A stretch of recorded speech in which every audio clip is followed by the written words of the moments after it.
بسم اللہ الرحمن الرحیم۔ دیباچہ۔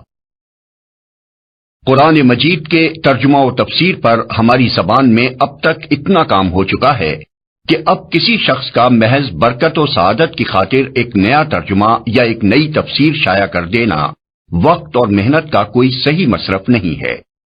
اس راہ میں مزید کوشش اگر معقول ہو سکتی ہے تو صرف اس صورت میں جبکہ آدمی کسی ایسی کسر کو پورا کر رہا ہو جو سابق مترجمین و مفسرین کے کام میں رہ گئی ہو، یا طالبین قرآن کی کسی ایسی ضرورت کو پورا کرے جو پچھلے تراجم و تفاسیر سے پوری نہ ہوتی ہو۔ ان صفات میں ترجمانی و تفہیم قرآن کی جو صحیح کی گئی ہے وہ دراصل اسی بنیاد پر ہے۔ میں ایک مدت سے محسوس کر رہا تھا کہ ہمارے عام تعلیم یافتہ لوگوں میں روح قرآن تک پہنچنے اور اس کتاب پاک کے حقیقی مدعا سے روشناس ہونے کی جو طلب پیدا ہو گئی ہے اور روز بروز بڑھ رہی ہے، وہ مترجمین و مفسرین کی قابل قدر مسائی کے باوجود ہنوز تشنہ ہے۔ اس کے ساتھ میں یہ احساس بھی اپنے اندر پا رہا تھا کہ اس تشنگی کو بجھانے کے لیے کچھ نہ کچھ خدمت میں بھی کر سکتا ہوں۔ انہی دونوں احساسات نے مجھے اس کوشش پر مجبور کیا جس کے ثمرات ہدیہ ناظرین کیے جا رہے ہیں۔ اگر فی الواقع میری یہ حقیر پیشکش لوگوں کے لیے فہم قرآن میں کچھ بھی مددگار ثابت ہوئی تو یہ میری بڑی خوش نصیبی ہوگی۔ اس کام میں میرے پیش نظر علماء اور محققین کی ضروریات نہیں ہیں اور نہ ان لوگوں کی ضروریات ہیں جو عربی زبان اور علوم دینیہ کی تحصیل سے فارغ ہونے کے بعد قرآن مجید کا گہرا تحقیقی مطالعہ کرنا چاہتے ہیں۔ ایسے حضرات کی پیاس بجھانے کے لیے بہت کچھ سامان پہلے سے موجود ہے۔ میں جن لوگوں کی خدمت کرنا چاہتا ہوں وہ اوسط درجے کے تعلیم یافتہ لوگ ہیں جو عربی سے اچھی طرح واقف نہیں ہیں اور علوم قرآن کے وسیع ذخیرے سے استفادہ کرنا جن کے لیے ممکن نہیں ہے۔ انہی کی ضروریات کو میں نے پیش نظر رکھا ہے۔ اس وجہ سے بہت سے ان تفسیری مباحث کو میں نے سرے سے ہاتھ ہی نہیں لگایا جو علم تفسیر میں بڑی اہمیت رکھتے ہیں مگر اس طبقے کے لیے غیر ضروری ہیں۔ پھر جو مقصد میں نے اس کام میں اپنے سامنے رکھا ہے وہ یہ ہے کہ ایک عام ناظر اس کتاب کو پڑھتے ہوئے قرآن کا مفہوم و مدعا بالکل صاف صاف سمجھتا چلا جائے اور اس سے وہی اثر قبول کرے جو قرآن اس پر ڈالنا چاہتا ہے۔ نیز دوران مطالعہ میں جہاں جہاں اسے الجھنیں پیش آ سکتی ہوں وہ صاف کر دی جائیں اور جہاں کچھ سوالات اس کے ذہن میں پیدا ہوں ان کا جواب اسے بروقت مل جائے۔ یہ میری کوشش ہے۔ اب اس امر کا فیصلہ عام ناظرین ہی کر سکتے ہیں کہ میں اس میں کہاں تک کامیاب ہوا ہوں۔ بہرحال یہ حرف آخر نہیں ہے۔ ہر ناظر سے میری درخواست ہے کہ جہاں کوئی تشنگی محسوس ہو یا کسی سوال کا جواب نہ ملے یا مدعا اچھی طرح واضح نہ ہو رہا ہو، اس سے مجھے مطلع کیا جائے تاکہ میں اس خدمت کو زیادہ سے زیادہ مفید بنا سکوں۔ علماء کرام سے بھی میں گزارش کرتا ہوں کہ مجھے میری غلطیوں سے آگاہ فرمائیں۔ چند الفاظ ترجمانی و تفہیم کے متعلق بھی۔ میں نے اس کتاب میں ترجمے کا طریقہ چھوڑ کر آزاد ترجمانی کا طریقہ اختیار کیا ہے۔ اس کی وجہ یہ نہیں ہے کہ میں پابندی لفظ کے ساتھ قرآن مجید کا ترجمہ کرنے کو غلط سمجھتا ہوں، بلکہ اس کی اصل وجہ یہ ہے کہ جہاں تک ترجمہ قرآن کا تعلق ہے یہ خدمت اس سے پہلے متعدد بزرگ بہتر طریقے پر انجام دے چکے ہیں اور اس راہ میں اب کسی مزید کوشش کی ضرورت باقی نہیں رہی ہے۔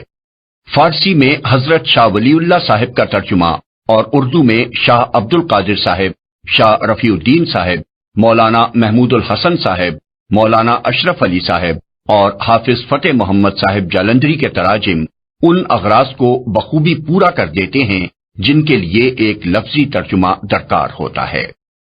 لیکن کچھ ضرورتیں ایسی ہیں جو لفظی ترجمے سے پوری نہیں ہوتی اور نہیں ہو سکتی، انہی کو میں نے ترجمانی کے ذریعے سے پورا کرنے کی کوشش کی ہے۔ لفظی ترجمے کا اصل فائدہ یہ ہے کہ آدمی کو قرآن کے ہر لفظ کا مطلب معلوم ہو جاتا ہے اور وہ ہر آیت کے نیچے اس کا ترجمہ پڑھ کر جان لیتا ہے کہ اس آیت میں یہ کچھ فرمایا گیا ہے۔ لیکن اس فائدے کے ساتھ اس طریقے میں کئی پہلو نقص کے بھی ہیں جن کی وجہ سے ایک غیر عربی داں ناظر قرآن مجید سے اچھی طرح مستفید نہیں ہو سکتا۔ پہلی چیز جو ایک لفظی ترجمے کو پڑھتے وقت محسوس ہوتی ہے وہ روانی عبارت، زور بیان، بلاغت زبان اور تاثیر کلام کا فقدان ہے۔ قرآن کی سطروں کے نیچے آدمی کو ایک ایسی بے جان عبارت ملتی ہے جسے پڑھ کر نہ اس کی روح وجد میں آتی ہے، نہ اس کے رونگٹے کھڑے ہوتے ہیں، نہ اس کی آنکھوں سے آنسو جاری ہوتے ہیں، نہ اس کے جذبات میں کوئی طوفان برپا ہوتا ہے، نہ اسے یہ محسوس ہوتا ہے کہ کوئی چیز عقل و فکر کو تسخیر کرتی ہوئی قلب و جگر تک اترتی چلی جا رہی ہے۔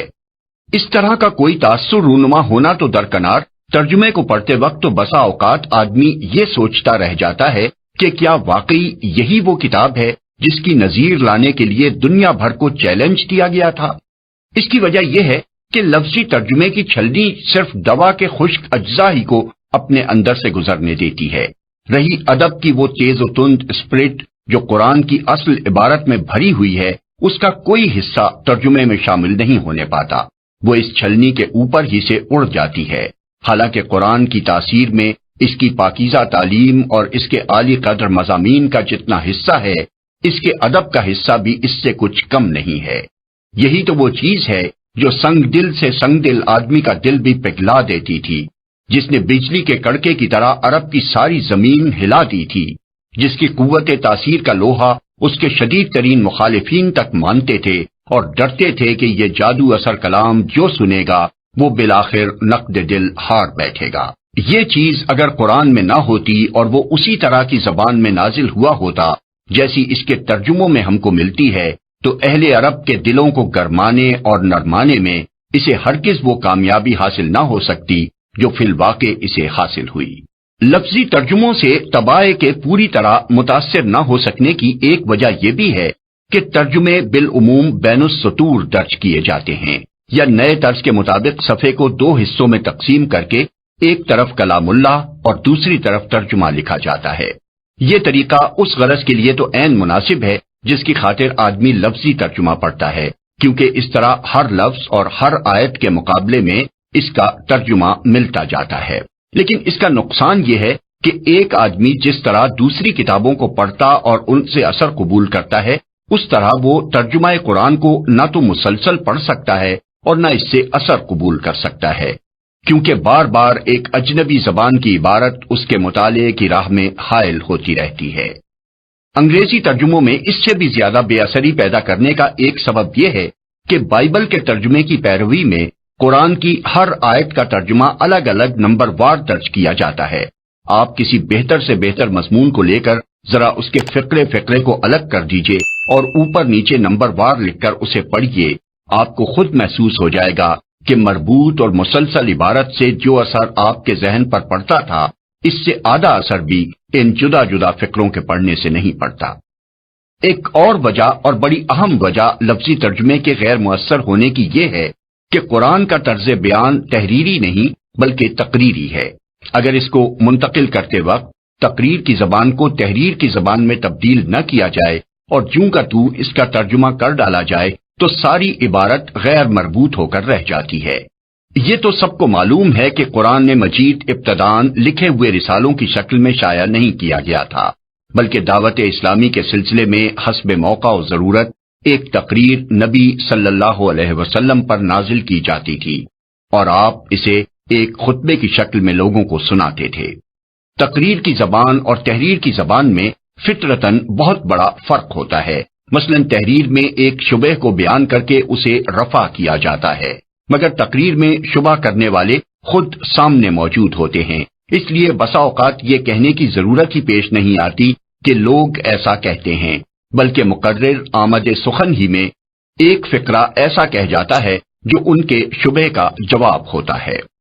تحریر میں سلسلہ کلام سے الگ مگر اس سے قریبی تعلق رکھنے والی کوئی بات کہنی ہو تو اس کو جملہ معترضہ کے طور پر کسی نہ کسی عبارت سے جدا کر کے لکھا جاتا ہے تاکہ ربط کلام ٹوٹنے نہ پائے۔ لیکن تقریر میں صرف لہجہ اور طرز خطاب بدل کر ایک مقرر بڑے بڑے جملہ ہائے معترضہ بولتا چلا جاتا ہے اور کوئی بے ربطی محسوس نہیں ہوتی۔ تحریر میں بیان کا تعلق ماحول سے جوڑنے کے لیے الفاظ سے کام لینا پڑتا ہے، لیکن تقریر میں ماحول خود ہی بیان سے اپنا تعلق جوڑ لیتا ہے اور ماحول کی طرف اشارہ کیے بغیر جو باتیں کہی جاتی ہیں ان کے درمیان کوئی خلا محسوس نہیں ہوتا۔ تقریر میں متکلم اور مخاطب بار بار بدلتے ہیں۔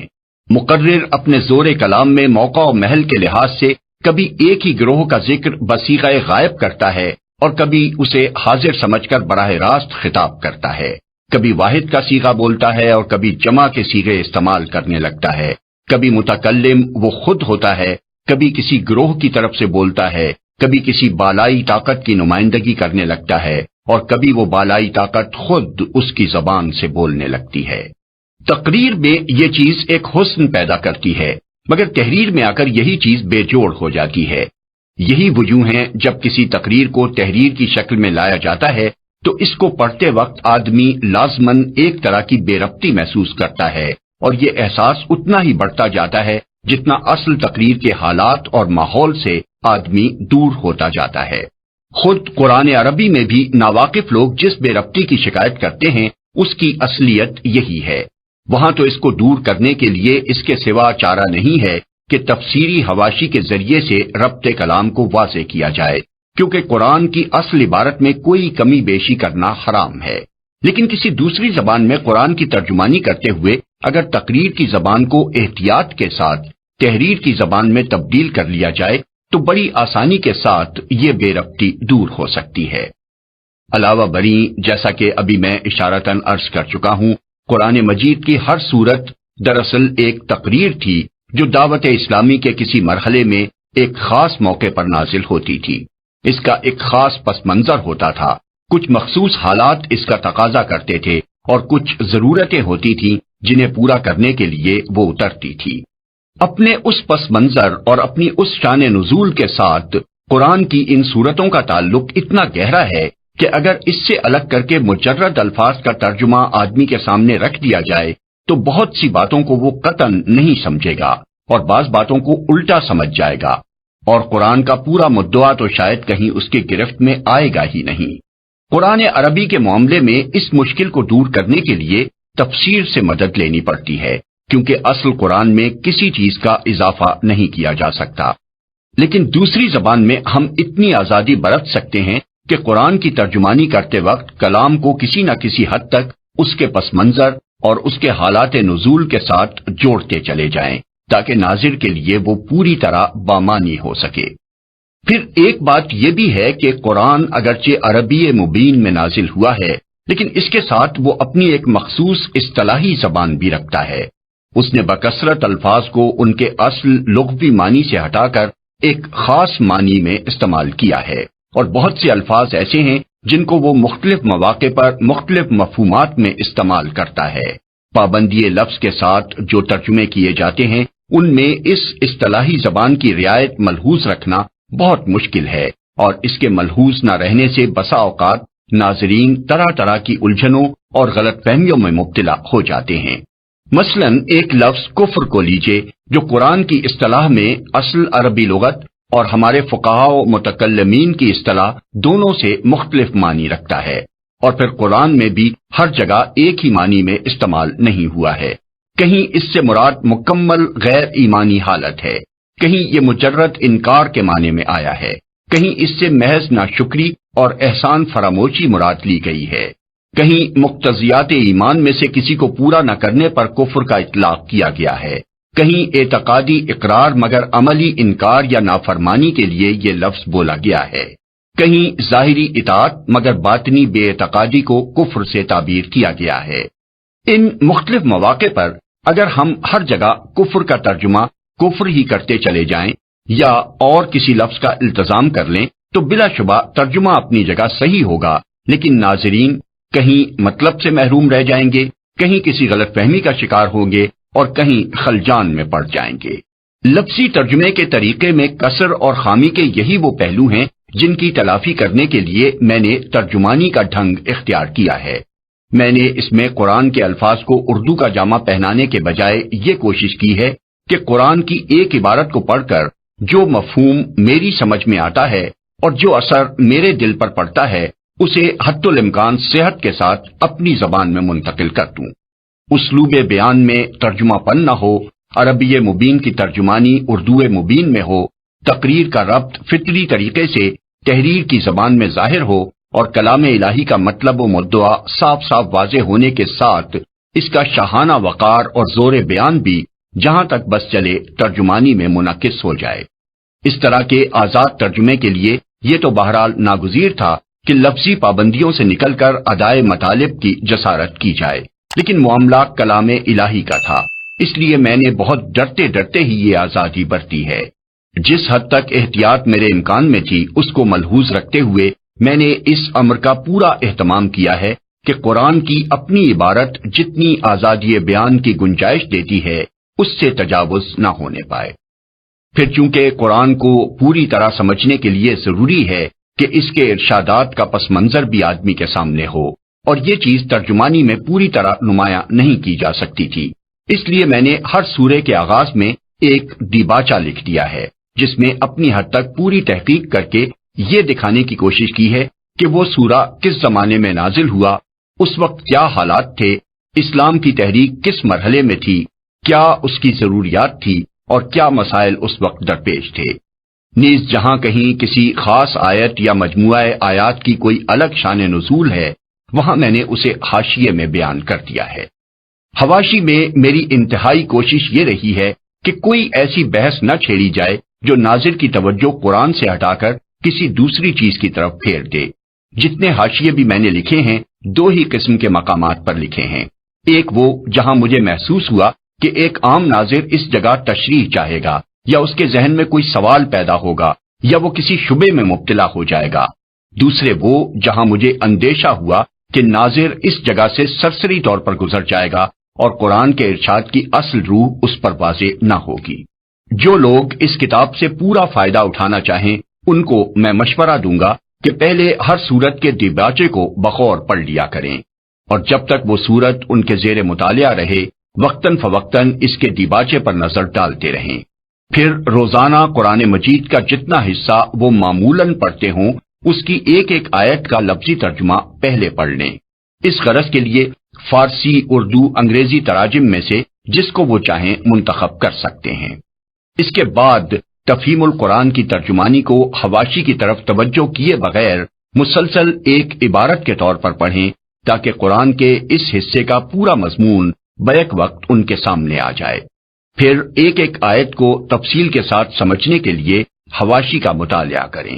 اس طرح پڑھنے سے مجھے توقع ہے کہ ایک عام ناظر کو قرآن مجید کی عالمانہ واقفیت نہ صحیح عامیانہ واقفیت انشاءاللہ بخوبی حاصل ہو جائے گی۔ اس کتاب کو میں نے محرم 1361 ہجری یعنی فروری 1942 میں شروع کیا تھا۔ 5 سال سے زیادہ مدت تک اس کا سلسلہ جاری رہا، یہاں تک کہ سورہ یوسف کے آخر تک ترجمانی اور تفہیم تیار ہو گئی۔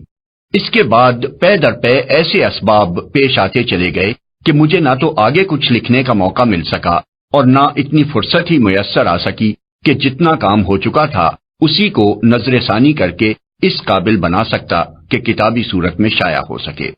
اب اسے حسن اتفاق کہیے یا سوء اتفاق کہ اکتوبر 1948 میں یکایک مجھے پبلک سیفٹی ایکٹ کے تحت گرفتار کر کے جیل بھیج دیا گیا، اور یہاں مجھ کو وہ فرصت بہم پہنچ گئی جو اس کتاب کو پریس میں جانے کے قابل بنانے کے لیے درکار تھی۔ میں خدا سے دعا کرتا ہوں کہ جس غرض کے لیے میں نے یہ محنت کی ہے وہ پوری ہو، اور یہ کتاب قرآن مجید کے فہم میں بندگان خدا کے لیے واقعی کچھ مددگار ثابت ہو سکے۔ وما توفیقی الا باللہ العلی العظیم۔ نیو سینٹرل جیل ملتان، 17 ذیقعد 1368 ہجری، 11 ستمبر 1949۔ ابو الاعلی۔ بسم اللہ الرحمن الرحیم۔ مقدمہ۔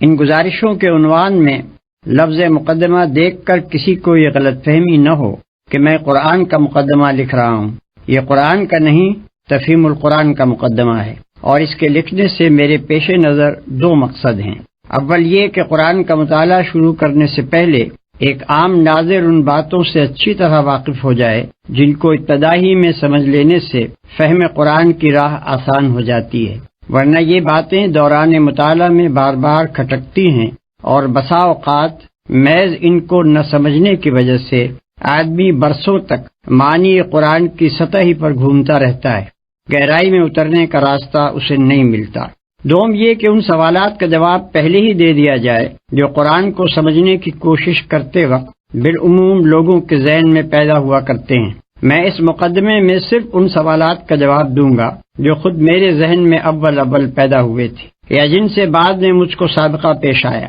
ان کے علاوہ اگر کچھ اور سوالات بھی جواب تلق باقی رہ گئے ہوں تو ان سے مجھے آگاہ کیا جائے، ان کا جواب انشاءاللہ آئندہ اشاعت کے موقع پر اس مقدمے میں بڑھا دیا جائے گا۔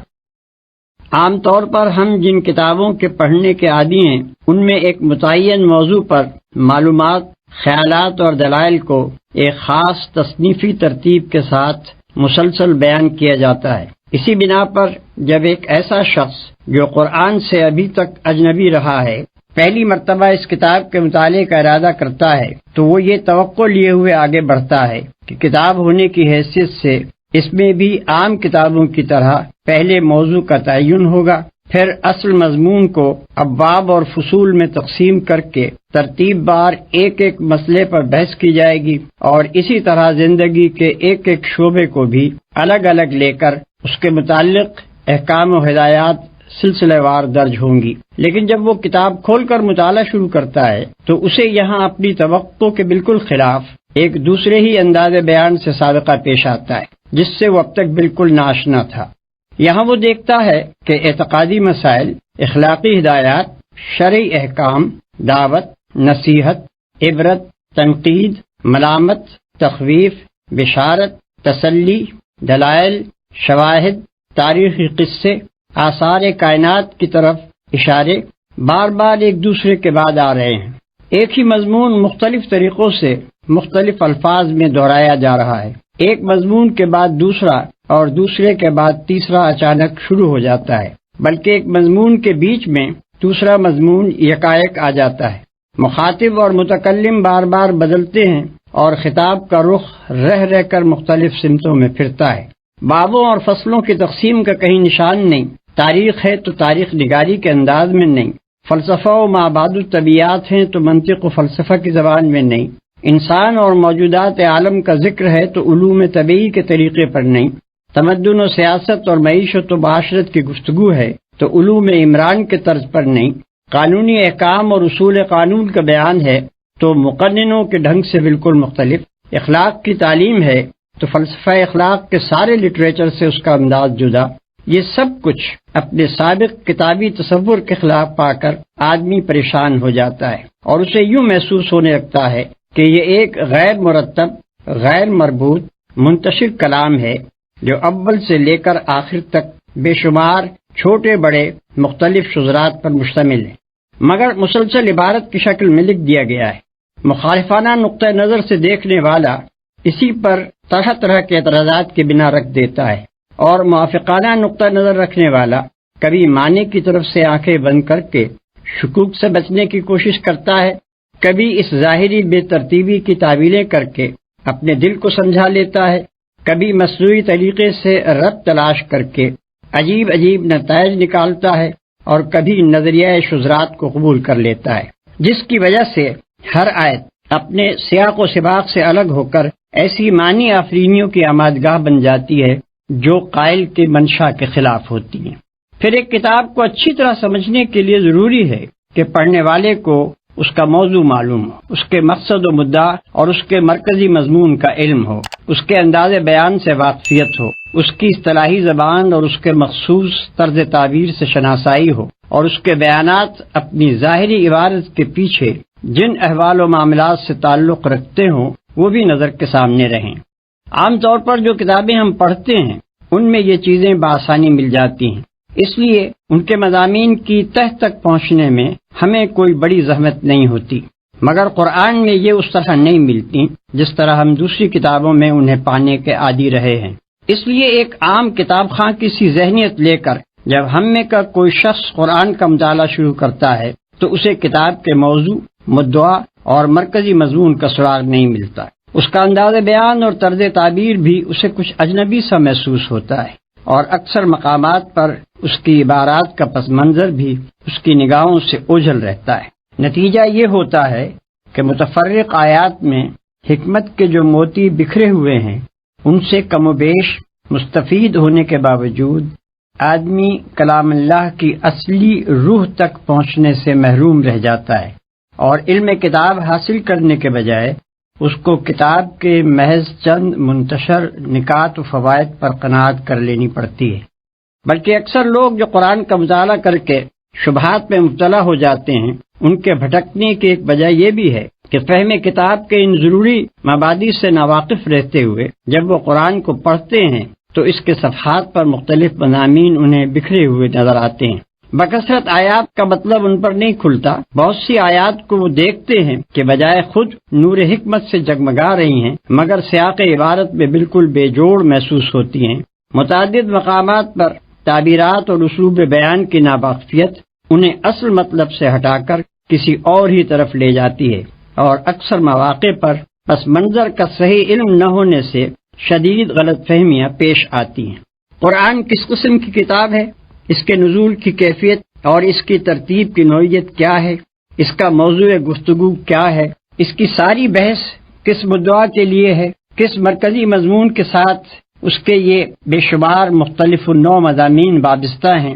کیا طرز استدلال اور کیا طرز بیان اس نے اپنے مدعا کے لیے اختیار کیا ہے، یہ اور ایسے ہی دوسرے چند ضروری سوالات ہیں جن کا جواب صاف اور سیدھے طریقے سے اگر آدمی کو ابتدائی میں مل جائے تو وہ بہت سے خطرات سے بچ سکتا ہے، اور اس کے لیے فہم و تدبر کی راہیں کشادہ ہو سکتی ہیں۔ جو شخص قرآن میں تصنیفی ترتیب تلاش کرتا ہے اور وہاں اسے نہ پا کر کتاب کے صفحات میں بھٹکنے لگتا ہے، اس کی پریشانی کی اصل وجہ یہی ہے کہ وہ مطالعہ قرآن کے ان مبادی سے ناواقف ہوتا ہے۔ وہ اس گمان کے ساتھ مطالعہ شروع کرتا ہے کہ وہ مذہب کے موضوع پر ایک کتاب پڑھنے چلا ہے۔ مذہب کا موضوع اور کتاب، ان دونوں کا تصور اس کے ذہن میں وہی ہوتا ہے جو بالعموم مذہب اور کتاب کے متعلق ذہنوں میں پایا جاتا ہے، مگر جب وہاں اسے اپنے ذہنی تصور سے بالکل ہی مختلف ایک چیز سے سابقہ پیش آتا ہے تو وہ اپنے آپ کو اس سے مانوس نہیں کر سکتا، اور سرشتہ مضمون ہاتھ نہ آنے کے باعث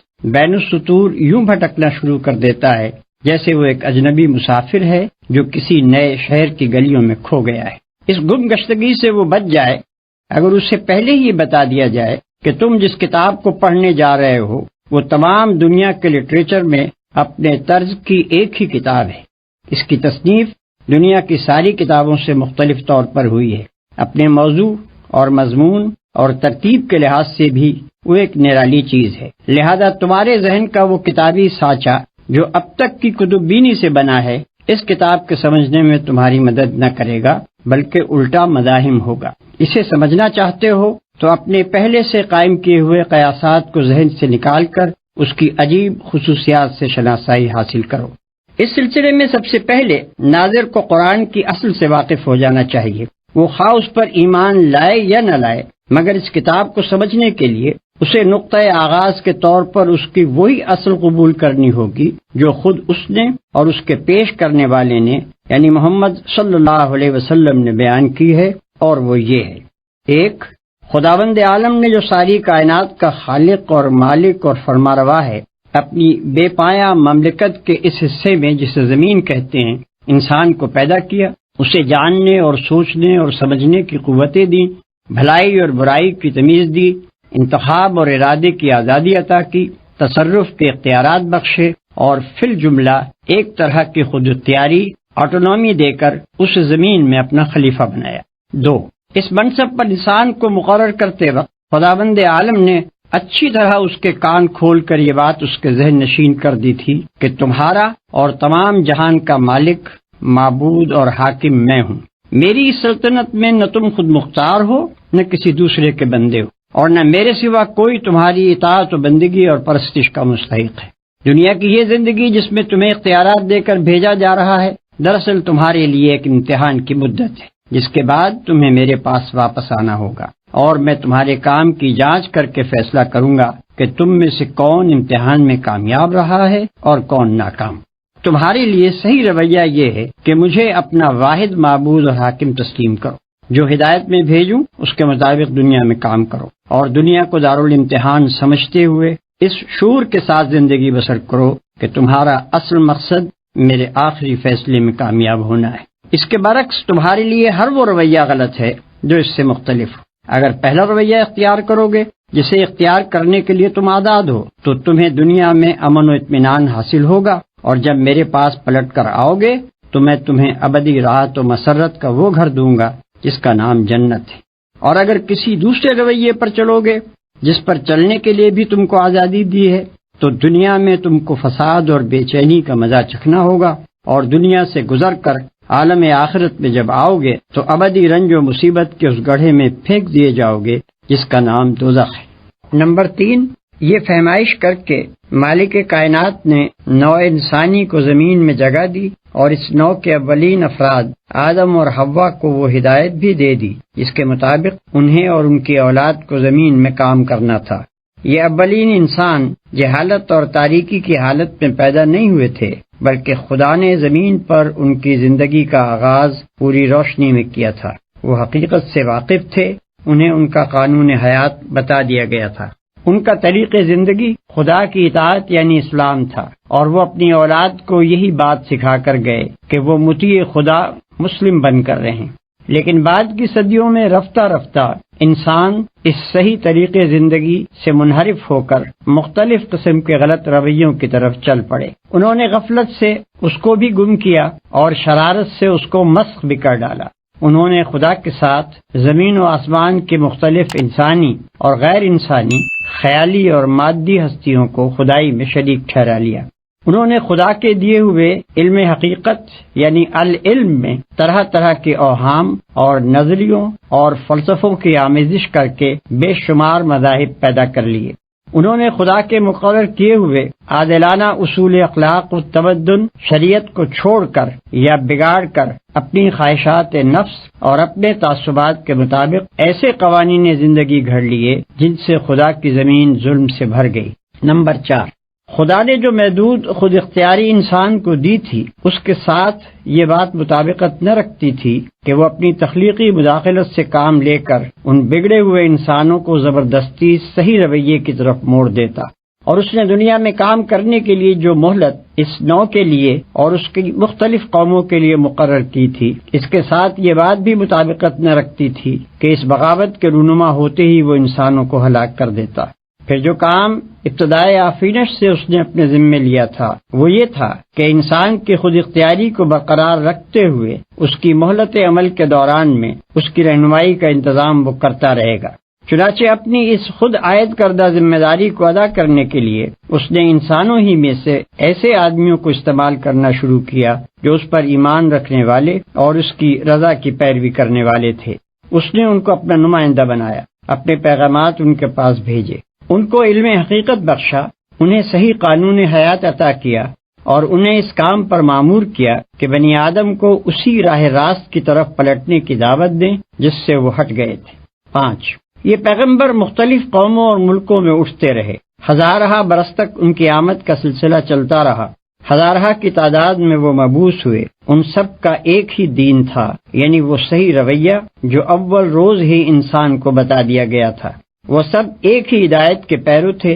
یعنی اخلاق و تمدن کے وہ ازلی و ابدی اصول جو آغاز ہی میں انسان کے لیے تجویز کر دیے گئے تھے، اور ان سب کا ایک ہی مشن تھا، یعنی یہ کہ اس دین اور اس ہدایت کی طرف اپنے ابنائے نو کو دعوت دیں۔ پھر جو لوگ اس دعوت کو قبول کر لیں ان کو منظم کر کے ایک ایسی امت بنائیں جو خود اللہ کے قانون کی پابند ہو، اور اس دنیا میں قانون الہی کی اطاعت قائم کرنے اور اس قانون کی خلاف ورزی روکنے کے لیے جد و جہد کرے۔ ان پیغمبروں نے اپنے اپنے دور میں اپنے اس مشن کو پوری خوبی کے ساتھ ادا کیا، مگر ہمیشہ یہی ہوتا رہا کہ انسانوں کی ایک کثیر تعداد تو ان کی دعوت قبول کرنے پر آمادہ ہی نہ ہوئی، اور جنہوں نے اسے قبول کر کے امت مسلمہ کی حیثیت اختیار کی وہ رفتہ رفتہ خود بگڑتے چلے گئے، حتیٰ کہ ان میں سے بعض امتیں ہدایت الہی کو بالکل ہی گم کر بیٹھیں، اور بعض نے خدا کے ارشادات کو اپنی تحریفات اور آمیزشوں سے مسخ کر دیا۔ 6، آخر کار خداوند عالم نے سرزمین عرب میں محمد صلی اللہ علیہ وسلم کو اسی کام کے لیے مبعوث کیا جس کے لیے پچھلے انبیاء آتے رہے تھے۔ ان کے مخاطب عام انسان بھی تھے اور پچھلے انبیاء کے بگڑے ہوئے پیرو بھی۔ سب کو صحیح رویے کی طرف دعوت دینا، سب کو اثر نو خدا کی ہدایت پہنچا دینا، اور جو اس دعوت و ہدایت کو قبول کریں انہیں ایک ایسی امت بنا دینا ان کا کام تھا جو ایک طرف خود اپنی زندگی کا نظام خدا کی ہدایت پر قائم کرے اور دوسری طرف دنیا کی اصلاح کے لیے جد و جہد کرے۔ اسی دعوت اور ہدایت کی کتاب یہ قرآن ہے جو اللہ نے محمد صلی اللہ علیہ وسلم پر نازل فرمائی۔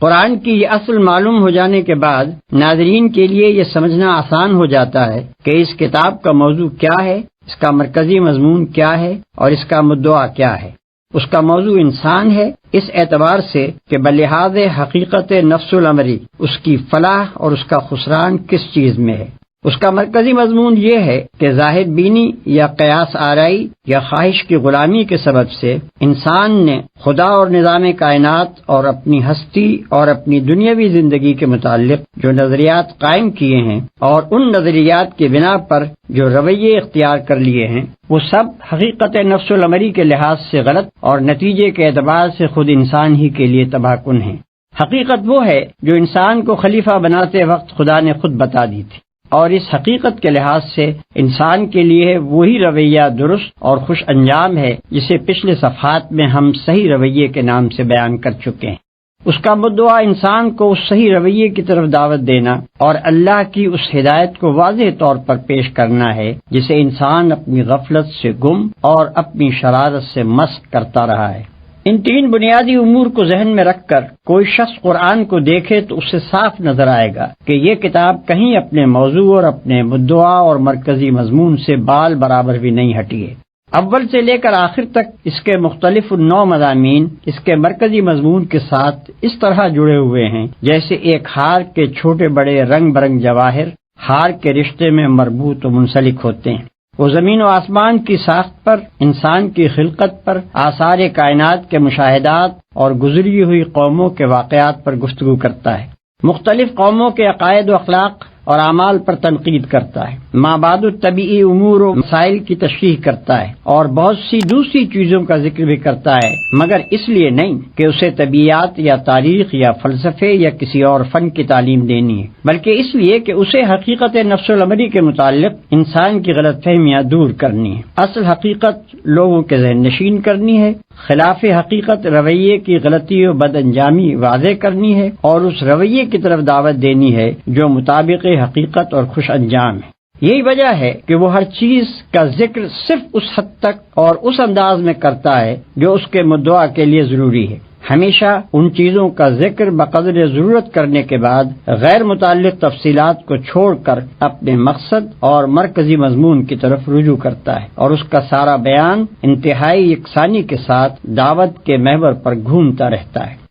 مگر قرآن کے طرز بیان اور اس کی ترتیب اور اس کے بہت سے مضامین کو آدمی اس وقت تک اچھی طرح نہیں سمجھ سکتا جب تک کہ وہ اس کی کیفیت نزول کو بھی اچھی طرح نہ سمجھ لے۔ یہ قرآن اس نوعیت کی کتاب نہیں ہے کہ اللہ تعالیٰ نے بیک وقت اسے لکھ کر محمد صلی اللہ علیہ وسلم کو دے دیا ہو اور کہہ دیا ہو کہ اسے شائع کر کے لوگوں کو ایک خاص رویہ زندگی کی طرف بلائیں۔ نیز یہ اس نوعیت کی کتاب بھی نہیں ہے کہ اس میں مصنفانہ انداز پر کتاب کے موضوع اور مرکزی مضمون کے متعلق بحث کی گئی ہو۔ یہی وجہ ہے کہ اس میں نہ تصنیفی ترتیب پائی جاتی ہے اور نہ کتابی اسلوب۔ دراصل اس کی نوعیت یہ ہے کہ اللہ تعالیٰ نے عرب کے شہر مکہ میں اپنے ایک بندے کو پیغمبری کی خدمت کے لیے منتخب کیا اور اسے حکم دیا کہ اپنے شہر اور اپنے قبیلے یعنی قریش سے دعوت کی ابتدا کرے۔ یہ کام شروع کرنے کے لیے آغاز میں جن ہدایات کی ضرورت تھی صرف وہی دی گئیں اور وہ زیادہ تر 3 مضمونوں پر مشتمل تھیں۔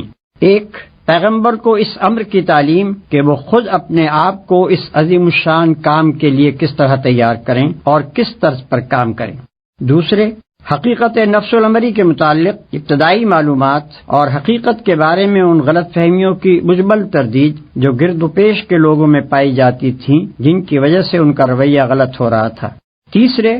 صحیح رویے کی طرف دعوت اور ہدایت الہی کے ان بنیادی اصول اخلاق کا بیان جن کی پیروی میں انسان کے لیے فلاح و سعادت ہے۔ شروع کے یہ پیغامات ابتدائے دعوت کی مناسبت سے چند چھوٹے چھوٹے مختصر بولوں پر مشتمل ہوتے تھے جن کی زبان نہایت شستہ، نہایت شیریں، نہایت پر اثر اور مخاطب قوم کے مذاق کے مطابق بہترین ادبی رنگ لیے ہوئے ہوتی تھی تاکہ دلوں میں یہ بول تیر و نشتر کی طرح پیوست ہو جائیں، کان خود بخود ان کے ترنم کی وجہ سے ان کی طرف متوجہ ہوں اور زبانیں ان کے حسن تناسب کی وجہ سے بے اختیار ہو کر انہیں دہرانے لگیں۔ پھر ان میں مقامی رنگ بہت زیادہ تھا، اگرچہ بیان تو کی جا رہی تھیں عالمگیر صداقتیں، مگر ان کے لیے دلائل و شواہد اور مثالیں اس قریب ترین ماحول سے لی گئی تھیں جس سے مخاطب لوگ اچھی طرح مانوس تھے۔ انہی کی تاریخ، انہی کی روایات، انہی کے روزمرہ مشاہدے میں آنے والے آثار اور انہی کی اعتقادی و اخلاقی اور اجتماعی خرابیوں پر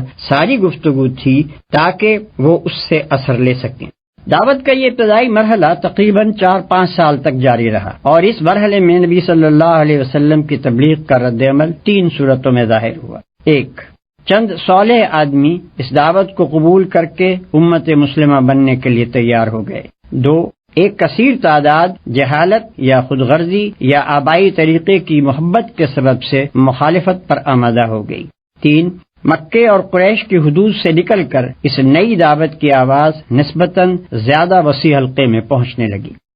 یہاں سے اس دعوت کا دوسرا مرحلہ شروع ہوتا ہے، اور اس مرحلے میں اسلام کی اس تحریک اور پرانی جاہلیت کے درمیان ایک سخت جاگسل کشمکش برپا ہوئی جس کا سلسلہ 8-9 سال تک چلتا رہا، نہ صرف مکے میں، نہ صرف قبیلہ قریش میں، بلکہ عرب کے بیشتر حصوں میں بھی جو لوگ پرانی جاہلیت کو برقرار رکھنا چاہتے تھے وہ اس تحریک کو بزور مٹا دینے پر تل گئے۔ انہوں نے اسے دبانے کے لیے سارے حربے استعمال کر ڈالے، جھوٹا پروپیگنڈا کیا، الزامات اور شبہات اور اعتراضات کی بوچھاڑ کی، عوام الناس کے دلوں میں طرح طرح کی وسوسہ اندازیاں کی، ناواقف لوگوں کو نبی صلی اللہ علیہ وسلم کی بات سننے سے روکنے کی کوششیں کی، اسلام قبول کرنے والوں پر نہایت وحشیانہ ظلم و ستم ڈھائے، ان کا معاشی اور معاشرتی مقاطع کیا اور ان کو اتنا تنگ کیا کہ ان میں سے بہت سے لوگ 2 دفعہ اپنے گھر چھوڑ کر حبش کی طرف ہجرت کرنے پر مجبور ہوئے، اور بالآخر تیسری مرتبہ ان سب کو مدینے کی طرف ہجرت کرنی پڑی۔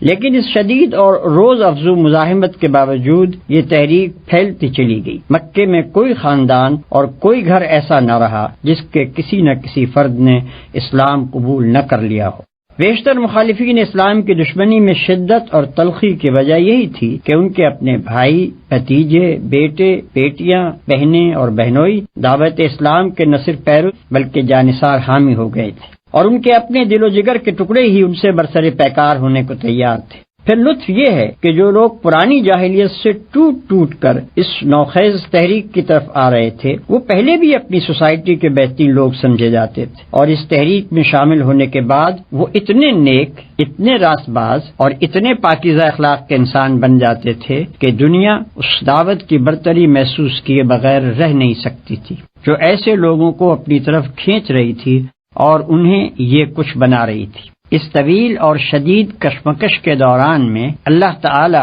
حسب موقع اور حسب ضرورت اپنے نبی پر ایسے پرجوش خطبے نازل کرتا رہا جن میں دریا کی سی روانی، سیلاب کی سی قوت اور تیز و تند آگ کی سی تاثیر تھی۔ ان خطبوں میں ایک طرف اہل ایمان کو ان کے ابتدائی فرائض بتائے گئے، ان کے اندر جماعتی شعور پیدا کیا گیا، انہیں تقوی اور فضیلت اخلاق اور پاکیزگی سیرت کی تعلیم دی گئی، ان کو دین حق کی تبلیغ کے طریقے بتائے گئے، کامیابی کے وعدوں اور جنت کی بشارتوں سے ان کی ہمت بندھائی گئی، انہیں صبر و ثبات اور بلند حوصلگی کے ساتھ اللہ کی راہ میں جد و جہد کرنے پر ابھارا گیا، اور فداکاری کا ایسا زبردست جوش اور ولولہ ان میں پیدا کیا گیا کہ وہ ہر مصیبت جھیل جانے اور مخالفت کے بڑے سے بڑے طوفانوں کا مقابلہ کرنے کے لیے تیار ہو گئے۔ دوسری طرف مخالفین اور راہ راست سے منہ موڑنے والوں اور غفلت کی نیند سونے والوں کو ان قوموں کے انجام سے ڈرایا گیا جن کی تاریخ سے وہ خود واقف تھے، ان تباہ شدہ بستیوں کے آثار سے عبرت دلائی گئی جن کے کھنڈروں پر سے شب و روز اپنے سفروں میں ان کا گزر ہوتا تھا۔ توحید اور آخرت کی دلیلیں ان کھلی کھلی نشانیوں سے دی گئیں جو رات دن زمین اور آسمان میں ان کی آنکھوں کے سامنے نمایاں تھیں، اور جن کو وہ خود اپنی زندگی میں بھی ہر وقت دیکھتے اور محسوس کرتے تھے۔ شرک اور دعوی خود مختاری اور انکار آخرت اور تقلید آبائی کی غلطیاں ایسے بیان دلائل سے وعدے کی گئیں جو دل کو لگنے اور دماغ میں اتر جانے والے تھے۔ پھر ان کے ایک ایک شبے کو رفع کیا گیا، ایک ایک اعتراض کا معقول جواب دیا گیا، ایک ایک الجھن جس میں وہ خود پڑے ہوئے تھے یا دوسروں کو الجھانے کی کوشش کرتے تھے صاف کی گئی، اور ہر طرف سے گھیر کر جاہلیت کو ایسا تنگ پکڑا گیا کہ عقل و خرد کی دنیا میں اس کے لیے ٹھہرنے کی کوئی جگہ باقی نہ رہی۔ اس کے ساتھ پھر ان کو خدا کے غضب اور قیامت کی ہولناکیوں اور جہنم کے عذاب کا خوف دلایا گیا۔ ان کے برے اخلاق اور غلط طرز زندگی اور جاہلانہ رسوم اور حق دشمنی اور مومن آزاری پر انہیں ملامت کی گئی، اور اخلاق و تمدن کے وہ بڑے بڑے بنیادی اصول ان کے سامنے پیش کیے گئے جن پر ہمیشہ سے خدا کی پسندیدہ صالح تہذیبوں کی تعمیر ہوتی چلی آ رہی ہے۔ یہ مرحلہ بجائے خود مختلف منزلوں پر مشتمل تھا، جن میں سے ہر منزل میں دعوت زیادہ وسیع ہوتی گئی، جد و جہد اور مزاحمت زیادہ سخت ہوتی گئی، مختلف عقائد اور مختلف طرز عمل رکھنے والے گروہوں سے سابقہ پیش آتا گیا، اور اسی کے مطابق اللہ کی طرف سے آنے والے پیغامات میں مضامین کا تنوع بڑھتا گیا۔ یہ ہے قرآن مجید کی مکی صورتوں کا پس منظر۔ مکے میں اس تحریک کو اپنا کام کرتے ہوئے 13 سال گزر چکے تھے کہ یکایک مدینے میں اس کو ایک ایسا مرکز بہم پہنچ گیا جہاں اس کے لیے یہ ممکن ہو گیا کہ عرب کے تمام حصوں سے اپنے پیرووں کو سمیٹ کر ایک جگہ اپنی طاقت مجتمع کر لے۔ چنانچہ نبی صلی اللہ علیہ وسلم اور بیشتر متبعین اسلام ہجرت کر کے مدینے پہنچ گئے۔ اس طرح یہ دعوت تیسرے مرحلے میں داخل ہوئی۔ اس مرحلے میں حالات کا نقشہ بالکل بدل گیا۔ امت مسلمہ ایک باقاعدہ ریاست کی بنا ڈالنے میں کامیاب ہو گئی۔ پرانی جاہلیت کے علمبرداروں سے مسلح مقابلہ شروع ہوا۔ پچھلے انبیاء کی امتوں یہود و نصارہ سے بھی سابقہ پیش آیا۔ خود امت مسلمہ کے اندرونی نظام میں مختلف قسم کے منافق گھس آئے اور ان سے بھی نمٹنا پڑا، اور 10 سال کی شدید کشمکش سے گزر کر آخر کار یہ تحریک کامیابی کی اس منزل پر پہنچی کہ سارا عرب اس کے زیر نگیں ہو گیا اور عالمگیر دعوت و اصلاح کے دروازے اس کے سامنے کھل گئے۔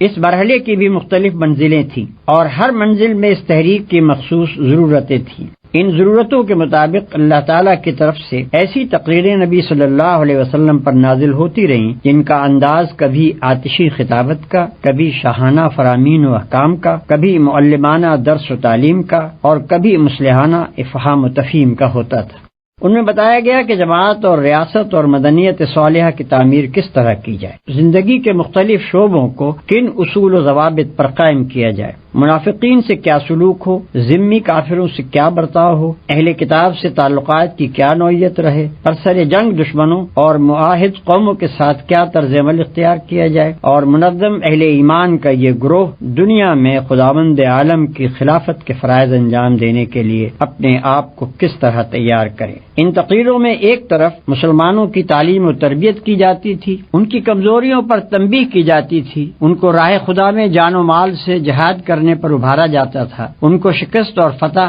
مصیبت اور راحت، بدحالی اور خوشحالی، امن اور خوف، غرض ہر حال میں اس کے مناسب اخلاقیات کا درس دیا جاتا تھا، اور انہیں اس طرح تیار کیا جاتا تھا کہ وہ نبی صلی اللہ علیہ وسلم کے بعد آپ کے جانشین بن کر اس دعوت و اصلاح کے کام کو انجام دے سکیں۔ دوسری طرف ان لوگوں کو جو دائرہ ایمان سے باہر تھے، اہل کتاب، منافقین، کفار و مشرکین، سب کو ان کی مختلف حالتوں کے لحاظ سے سمجھانے، نرمی سے دعوت دینے، سختی سے ملامت اور نصیحت کرنے، خدا کے عذاب سے ڈرانے اور سبق آموز واقعات و احوال سے عبرت دلانے کی کوشش کی جاتی تھی تاکہ ان پر حجت تمام کر دی جائے۔ یہ ہے قرآن مجید کی مدنی صورتوں کا پس منظر۔ اس بیان سے یہ بات واضح ہو جاتی ہے کہ قرآن مجید ایک دعوت کے ساتھ اترنا شروع ہوا، اور وہ دعوت اپنے آغاز سے لے کر اپنی انتہائی تکمیل تک 23 سال کی مدت میں جن جن مرحلوں اور جن جن منزلوں سے گزرتی رہی، ان کی مختلف نو ضرورتوں کے مطابق قرآن کے مختلف حصے نازل ہوتے رہے۔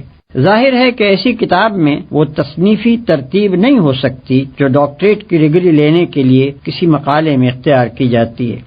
پھر اس دعوت کے ارتقاء کے ساتھ ساتھ قرآن کے جو چھوٹے اور بڑے حصے نازل ہوئے وہ بھی رسالوں کی شکل میں شائع نہیں کیے جاتے تھے، بلکہ تقریروں کی شکل میں بیان کیے جاتے اور اسی شکل میں پھیلائے جاتے تھے۔ اس لیے ان کا اسلوب بھی تحریری نہ تھا بلکہ خطابت کا اسلوب تھا۔ پھر یہ خطابت بھی ایک پروفیسر کے لیکچروں کی سی نہیں بلکہ ایک دائی کے خطبوں کی سی تھی، جسے دل و دماغ، عقل اور جذبات ہر ایک سے اپیل کرنا ہوتا ہے، جس کو ہر قسم کی ذہنیتوں سے سابقہ پیش آتا ہے، جسے اپنی دعوت و تبلیغ اور عملی تحریک کے سلسلے میں بے شمار مختلف حالتوں میں کام کرنا پڑتا ہے، ہر ممکن پہلو سے اپنی بات دلوں میں بٹھانا، خیالات کی دنیا بدلنا، جذبات کا سیلاب اٹھانا، مخالفتوں کا زور توڑنا، ساتھیوں کی اصلاح و تربیت کرنا اور ان میں جوش اور عزم ابھارنا، دشمنوں کو دوست اور منکروں کو معترف بنانا، مخالفین کی حجت منقطع کرنا اور ان کی اخلاقی طاقت کا استحصال کر دینا، غرض اسے وہ سب کچھ کرنا ہوتا ہے جو ایک دعوت کے علمبردار اور ایک تحریک کے رہنما کے لیے ضروری ہے۔ اس لیے اللہ نے اس کام کے سلسلے میں اپنے پیغمبر پر جو تقریریں نازل فرمائیں، ان کا طرز خطابت وہی تھا جو ایک دعوت کے مناسب حال ہوتا ہے، ان میں کالج کے لیکچروں کا سا انداز تلاش کرنا صحیح نہیں ہے۔ یہی سے یہ بات بھی اچھی طرح سمجھ میں آ سکتی ہے کہ قرآن میں مضامین کی اس قدر تکرار کیوں ہے۔ ایک دعوت اور عملی تحریک کا فطری اقتضا یہ ہے کہ وہ جس وقت جس مرحلے میں ہو اس میں وہی باتیں کہی جائیں جو اس مرحلے سے مناسبت رکھتی ہوں، اور جب تک دعوت ایک مرحلے میں رہے بعد کے مراحل کی بات نہ چھیڑی جائے بلکہ اسی مرحلے کی باتوں کا اعادہ کیا جاتا رہے، خواہ اس میں چند مہینے لگیں یا کئی سال صرف ہو جائیں۔ پھر اگر ایک ہی قسم کی باتوں کا اعادہ ایک ہی عبارت اور ایک ہی ڈھنگ پر کیا جاتا رہے تو کان انہیں سنتے سنتے تھک جاتے ہیں اور طبیعتیں اکتانے لگتی ہیں۔ اس لیے یہ بھی ضروری ہے کہ ہر مرحلے میں جو باتیں بار بار کہنی ہوں انہیں ہر بار نئے الفاظ، نئے اسلوب اور نئی آن بان سے کہا جائے تاکہ نہایت خوشگوار طریقے سے وہ دلوں میں بیٹھ جائیں اور دعوت کی ایک ایک منزل اچھی طرح مستحکم ہوتی چلی جائے۔ اس کے ساتھ یہ بھی ضروری ہے کہ دعوت کی بنیاد جن عقائد اور اصولوں پر ہو انہیں پہلے قدم سے آخری منزل تک کسی وقت اور کسی حال میں نظروں سے اوجھل نہ ہونے دیا جائے بلکہ ان کا اعادہ بہرحال دعوت کے ہر مرحلے میں ہوتا رہے۔ یہی وجہ ہے کہ دعوت اسلامی کے ایک مرحلے میں قرآن کی جتنی صورتیں نازل ہوئی ہیں ان سب میں بالعموم ایک ہی قسم کے مضامین، الفاظ اور انداز بیان بدل کر آئے ہیں، مگر توحید اور صفات الہی، آخرت اور اس کی باز پرس اور جزا و سزا، رسالت اور ایمان بالکتاب، تقوی اور صبر و توکل اور اسی قسم کے دوسرے بنیادی مضامین کی تکرار پورے قرآن میں نظر آتی ہے، کیونکہ اس تحریک کے کسی مرحلے میں بھی ان سے غفلت گوارا نہیں کی جا سکتی تھی۔ یہ بنیادی تصورات اگر ذرا بھی کمزور ہو جاتے تو اسلام کی یہ تحریک اپنی صحیح روح کے ساتھ نہ چل سکتی۔ اگر غور کیا جائے تو اسی بیان سے یہ سوال بھی حل ہو جاتا ہے کہ نبی صلی اللہ علیہ وسلم نے قرآن کو اسی ترتیب کے ساتھ کیوں نہ مرتب کر دیا جس کے ساتھ وہ نازل ہوا تھا۔ اوپر آپ کو معلوم ہو چکا ہے کہ 23 سال تک قرآن کا نزول اس ترتیب سے ہوتا رہا جس ترتیب سے دعوت کا آغاز اور اس کا ارتقاء ہوا۔ اب یہ ظاہر ہے کہ دعوت کی تکمیل کے بعد ان نازل شدہ اجزاء کے لیے وہ ترتیب کسی طرح درست نہ ہو سکتی تھی جو صرف ارتقاء دعوت ہی کے ساتھ مناسبت رکھتی تھی۔ اب تو ان کے لیے ایک دوسری ہی ترتیب درکار تھی جو تکمیل دعوت کے بعد کی صورتحال کے لیے زیادہ مناسب ہو، کیونکہ ابتدا میں اس کے مخاطب اول وہ لوگ تھے جو اسلام سے ناآشنائے محض تھے، اس لیے اس وقت بالکل نقطۂ آغاز سے تعلیم و تلقین شروع کی گئی، مگر تکمیل دعوت کے بعد اس کے مخاطب اول وہ لوگ ہو گئے جو اس پر ایمان لا کر ایک امت بن چکے تھے اور اس کام کو جاری رکھنے کے ذمہ دار قرار پائے تھے جسے پیغمبر نے نظریے اور عمل دونوں حیثیتوں سے مکمل کر کے ان کے حوالے کیا تھا۔ اب لامحالہ مقدم چیز یہ ہو گئی کہ پہلے یہ لوگ خود اپنے فرائض سے، اپنے قوانین حیات سے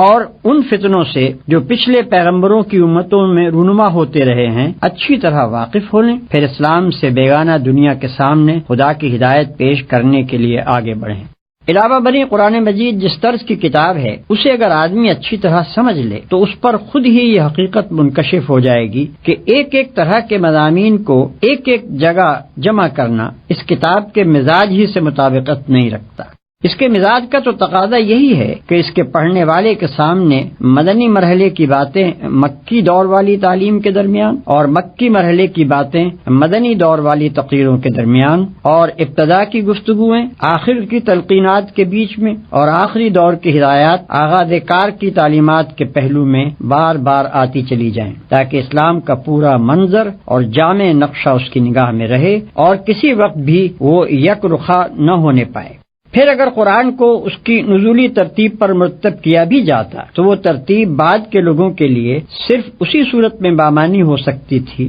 جبکہ قرآن کے ساتھ اس کی پوری تاریخ نزول اور اس کے ایک ایک جز کی کیفیت نزول و شان نزول لکھ کر لگا دی جاتی اور وہ لازمی طور پر قرآن کا ایک ضمیمہ بن کر رہتی۔ یہ بات اس مقصد کے خلاف تھی جس کے لیے اللہ تعالیٰ نے اپنے کلام کا یہ مجموعہ مرتب اور محفوظ کرایا تھا۔ وہاں تو پیش نظر چیز ہی یہ تھی کہ خالص کلام الہی بغیر کسی دوسرے کلام کی آمیزش یا شمول کے اپنی مختصر صورت میں مرتب ہو، جسے بچے، جوان، بوڑھے، عورت، مرد، شہری، دیہاتی، عامی، عالم سب پڑھیں، ہر زمانے میں اور ہر جگہ ہر حالت میں پڑھیں، اور ہر مرتبہ عقل و دانش کا انسان کم از کم یہ بات ضرور جان لے کہ اس کا خدا اس سے کیا چاہتا ہے اور کیا نہیں چاہتا۔ ظاہر ہے کہ یہ مقصد فوت ہو جاتا اگر اس مجموعہ کلام الہی کے ساتھ ایک لمبی چوڑی تاریخ بھی لگی ہوئی ہوتی اور اس کی تلاوت بھی لازم کر دی جاتی۔ حقیقت یہ ہے کہ قرآن کی موجودہ ترتیب پر جو لوگ اعتراض کرتے ہیں وہ اس کتاب کے مقصد و مدعا سے صرف نابلد ہی نہیں ہیں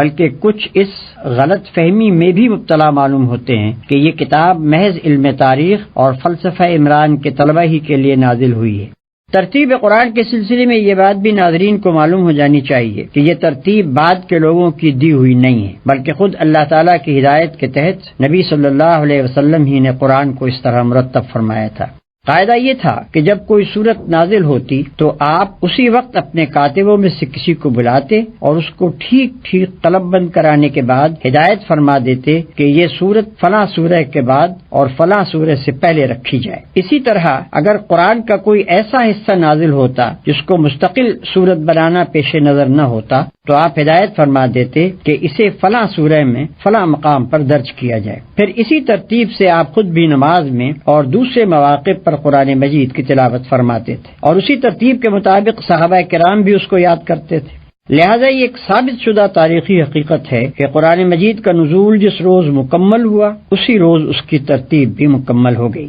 جو اس کا نازل کرنے والا تھا وہی اس کا مرتب کرنے والا بھی تھا، جس کے قلب پر وہ نازل کیا گیا اسی کے ہاتھوں اسے مرتب بھی کرا دیا گیا، کسی دوسرے کی مجال نہ تھی کہ اس میں مداخلت کرتا۔ چونکہ نماز ابتدائی سے مسلمانوں پر فرض تھی اور واضح رہے کہ 5 وقتہ نماز تو بعثت کے کئی سال بعد فرض ہوئی، لیکن نماز بجائے خود اول روز ہی سے فرض تھی۔ اسلام کی کوئی سات کبھی ایسی نہیں گزری ہے جس میں نماز فرض نہ ہو، اور تلاوت قرآن کو نماز کا ایک ضروری جز قرار دیا گیا تھا۔ اس لیے نزول قرآن کے ساتھ ہی مسلمانوں میں حفظ قرآن کا سلسلہ جاری ہو گیا، اور جیسے جیسے قرآن اترتا گیا مسلمان اس کو یاد بھی کرتے چلے گئے۔ اس طرح قرآن کی حفاظت کا انحصار صرف کھجور کے ان پتوں اور ہڈی اور جھلی کے ان ٹکڑوں ہی پر نہ تھا جن پر نبی صلی اللہ علیہ وسلم اپنے کاتبوں سے اس کو قلم بند کرایا کرتے تھے، بلکہ وہ اترتے ہی 20 پھر سینکڑوں پھر ہزاروں پھر لاکھوں دلوں پر نقش ہو جاتا تھا، اور کسی شیطان کے لیے اس کا امکان ہی نہ تھا کہ اس میں ایک لفظ کا بھی رد و بدل کر سکے۔ نبی صلی اللہ علیہ وسلم کی وفات کے بعد جب عرب میں ارتداد کا طوفان اٹھا اور اس کے فروغ کرنے کے لیے صحابہ کرام کو سخت خونریز لڑائیاں لڑنی پڑیں تو ان مارکوں میں ایسے صحابہ کی کثیر تعداد شہید ہو گئی جن کو پورا قرآن حفظ تھا۔ اس سے حضرت عمر رضی اللہ تعالی عنہ کو خیال پیدا ہوا کہ قرآن کی حفاظت کے معاملے میں صرف ایک ہی ذریعے پر اعتماد کر لینا مناسب نہیں ہے، بلکہ الواح قلب کے ساتھ ساتھ صفحات قرطاس پر بھی اس کو محفوظ کرنے کا انتظام کر لینا چاہیے۔ چنانچہ اس کام کی ضرورت انہوں نے حضرت ابوبکر صدیق رضی اللہ عنہ پر وعدے کی، اور انہوں نے کچھ تامل کے بعد اس سے اتفاق کر کے حضرت زید بن ثابت انصاری رضی اللہ تعالی عنہ کو، جو نبی صلی اللہ علیہ وسلم کے کاتب یعنی سیکریٹری رہ چکے تھے، اس خدمت پر مامور فرمایا۔ قاعدہ یہ مقرر کیا گیا کہ ایک طرف تو وہ تمام لکھے ہوئے اجزاء فراہم کر لیے جائیں جو نبی صلی اللہ علیہ وسلم نے چھوڑے ہیں، دوسری طرف صحابہ کرام میں سے بھی جس کے پاس قرآن یا اس کا کوئی حصہ لکھا ہوا ملے وہ ان سے لے لیا جائے۔ معتبر روایات سے معلوم ہوتا ہے کہ حضور صلی اللہ علیہ وسلم کی زندگی میں متعدد صحابہ کرام نے قرآن کو یا اس کے مختلف اجزاء کو اپنے پاس قلم بند کر کے رکھ چھوڑا تھا۔ چنانچہ اس سلسلے میں حضرات عثمان، علی، عبداللہ ابن مسعود، عبداللہ ابن عمر بن عاص، سالم مولا حذیفہ، زید بن ثابت، معاذ بن جبل، ابی بن کعب اور ابو زید قیس بن سکن رضی اللہ عنہم کے ناموں کی تصریح ملتی ہے۔ اور پھر حفاظ قرآن سے بھی مدد لی جائے اور ان تینوں ذرائع کی متفقہ شہادت پر کامل صحت کا اطمینان کرنے کے بعد قرآن کا ایک ایک لفظ مصحف میں ثبت کیا جائے۔ اس تجویز کے مطابق قرآن مجید کا ایک مستند نسخہ تیار کر کے ام المومنین حضرت حفصہ رضی اللہ عنہا کے ہاں رکھوا دیا گیا اور لوگوں کو عام اجازت دے دی گئی کہ جو چاہے اس کی نقل کرے اور جو چاہے اس سے مقابلہ کر کے اپنے نسخے کی تصحیح کر لے۔ عرب میں مختلف علاقوں اور قبیلوں کی بولیوں میں ویسے ہی فرق پائے جاتے تھے جیسے ہمارے ملک میں شہر کی بولی اور ضلع کی بولی میں فرق ہے۔ حالانکہ زبان سب کی وہی ایک اردو یا پنجابی یا بنگالی وغیرہ ہے۔ قرآن مجید اگرچہ نازل اس زبان میں ہوا تھا جو مکہ میں قریش کے لوگ بولتے تھے، لیکن ابتداً اس امر کی اجازت دے دی گئی تھی کہ دوسرے علاقوں اور قبیلوں کے لوگ اپنے اپنے لہجے اور محاورے کے مطابق اسے پڑھ لیا کریں، کیونکہ اس طرح معنی میں کوئی فرق نہیں پڑتا تھا، صرف عبارت ان کے لیے ملائم ہو جاتی تھی۔ لیکن رفتہ رفتہ جب اسلام پھیلا اور عرب کے لوگوں نے اپنے ریگستان سے نکل کر دنیا کے ایک بڑے حصے کو فتح کر لیا اور دوسری قوموں کے لوگ بھی دائرہ اسلام میں آنے لگے اور بڑے پیمانے پر عرب و عجم کے اختلاط سے عربی زبان متاثر ہونے لگی، تو یہ اندیشہ پیدا ہوا کہ اگر اب بھی دوسرے لہجوں اور محاوروں کے مطابق قرآن پڑھنے کی اجازت باقی رہی تو اس سے طرح طرح کے فتنے کھڑے ہو جائیں گے۔ مثلاً یہ کہ ایک شخص کسی دوسرے شخص کو غیر مانوس طریقے پر کلام اللہ کی تلاوت کرتے ہوئے سنے گا اور یہ سمجھ کر اس سے لڑ پڑے گا کہ وہ دانستہ کلام الہی میں تحریف کر رہا ہے، یا یہ کہ یہ لفظی اختلافات رفتہ رفتہ واقعی تحریفات کا دروازہ کھول دیں گے، یا یہ کہ عرب و عجم کے اختلاط سے جن لوگوں کی زبان بگڑے گی وہ اپنی بگڑی ہوئی زبان کے مطابق قرآن میں تصرف کر کے اس کے حسن کلام کو بگاڑ دیں گے۔ ان وجوہ سے حضرت عثمان رضی اللہ عنہ نے صحابہ کرام رضوان اللہ تعالی علیہم اجمعین کے مشورے سے یہ طے کیا کہ تمام ممالک اسلامیہ میں صرف اس معیاری نسخہ قرآن کی نقلیں شائع کی جائیں جو حضرت ابوبکر رضی اللہ عنہ کے حکم سے ضبط تحریر میں لایا گیا تھا، اور باقی تمام دوسرے لہجوں اور محاوروں پر لکھے ہوئے مصاحف کی اشاعت ممنوع قرار دے دی جائے۔ آج جو قرآن ہمارے ہاتھوں میں ہے یہ ٹھیک اسی مصحف صدیقی کے مطابق ہے جس کی نقلیں حضرت عثمان رضی اللہ عنہ نے سرکاری اہتمام سے تمام دیار و امسار میں بھجوائی تھیں۔ اس وقت بھی دنیا میں متعدد مقامات پر قرآن کے وہ مستند نسخے موجود ہیں۔ کسی کو اگر قرآن کی محفوظیت میں ذرہ برابر بھی شک ہو تو وہ اپنا اطمینان اس طرح کر سکتا ہے کہ مغربی افریقہ میں کسی کتاب فروش سے قرآن کا ایک نسخہ خریدے اور جاوا میں کسی حافظ سے زبانی قرآن سن کر اس کا مقابلہ کرے، اور پھر دنیا کی بڑی بڑی لائبریریوں میں حضرت عثمان غنی رضی اللہ عنہ کے وقت سے لے کر آج تک مختلف صدیوں کے لکھے ہوئے جو مصاحف رکھے ہیں ان سے اس کا تقابل کر لے۔ اگر کسی حرف یا شوشے کا فرق وہ پائے تو اس کا فرض ہے کہ دنیا کو اس سب سے بڑے تاریخی انکشاف سے ضرور مطلع کرے۔ کوئی شک نواز قرآن کے منزل من اللہ ہونے میں شک کرنا چاہے تو کر سکتا ہے، لیکن یہ بات کہ جو قرآن ہمارے ہاتھ میں ہے یہ بلا کسی کمی بیشی کے ٹھیک وہی قرآن ہے جو محمد رسول اللہ صلی اللہ علیہ وسلم نے دنیا کے سامنے پیش کیا تھا، یہ تو ایک ایسی تاریخی حقیقت ہے جس میں کسی شک کی گنجائش ہی نہیں ہے۔ انسانی تاریخ میں کوئی دوسری چیز ایسی نہیں پائی جاتی جو اس قدر قطعی ثبوت ہو۔ اگر کوئی شخص اس کی صحت میں شک کرتا ہے تو پھر وہ اس میں بھی شک کر سکتا ہے کہ رومن امپائر نامی کوئی سلطنت دنیا میں رہ چکی ہے اور کبھی مغل ہندوستان پر حکومت کر چکے ہیں اور نیپولین نام کا کوئی شخص بھی دنیا میں پایا گیا ہے۔ ایسے تاریخی حقائق پر شکوک کا اظہار کرنا علم کا نہیں جہالت کا ثبوت ہے۔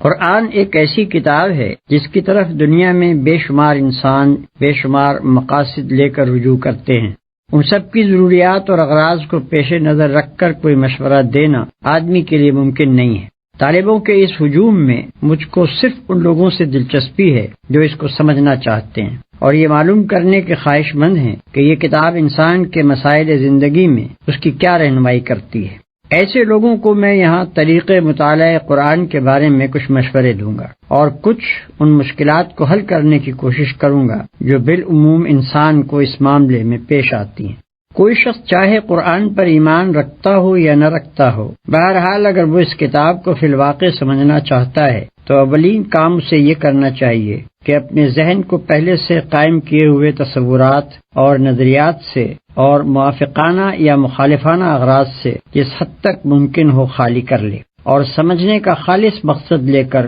کھلے دل سے اس کو پڑھنا شروع کرے۔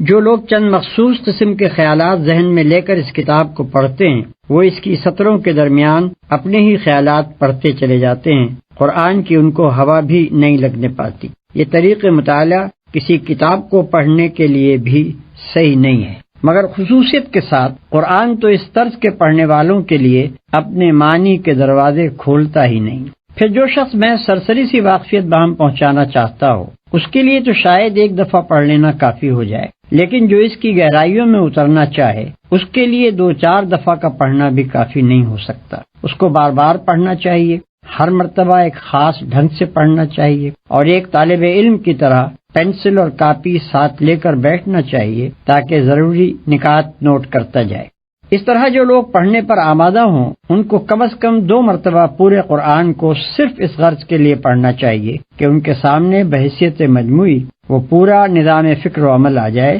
جسے یہ کتاب پیش کرنا چاہتی ہے۔ اس ابتدائی مطالعے کے دوران میں وہ قرآن کے پورے منظر پر ایک جامع نظر حاصل کرنے کی کوشش کریں اور یہ دیکھتے جائیں کہ یہ کتاب کیا بنیادی تصورات پیش کرتی ہے اور پھر ان تصورات پر کس قسم کا نظام زندگی تعمیر کرتی ہے۔ اس اثناء میں اگر کسی مقام پر کوئی سوال ذہن میں کھٹکے تو اس پر وہیں اسی وقت کوئی فیصلہ نہ کر بیٹھیں بلکہ اسے نوٹ کر لیں اور صبر کے ساتھ آگے مطالعہ جاری رکھیں۔ اغلب یہ ہے کہ آگے کہیں نہ کہیں انہیں اس کا جواب مل جائے گا۔ اگر جواب مل جائے تو اپنے سوال کے ساتھ اسے نوٹ کر لیں، لیکن اگر پہلے مطالعے کے دوران میں انہیں اپنے کسی سوال کا جواب نہ ملے تو صبر کے ساتھ دوسری بار پڑھیں۔ میں اپنے تجربے کی بنا پر یہ کہتا ہوں کہ دوسری بار کے غیر مطالعے میں شاذ و نادر ہی کوئی سوال جواب طلب باقی رہ جاتا ہے۔ اس طرح قرآن پر ایک جامع نظر حاصل کر لینے کے بعد تفصیلی مطالعے کی ابتدا کرنی چاہیے۔ اس سلسلے میں ناظر کو تعلیمات قرآن کا ایک ایک پہلو ذہن نشین کر کے نوٹ کرتے جانا چاہیے۔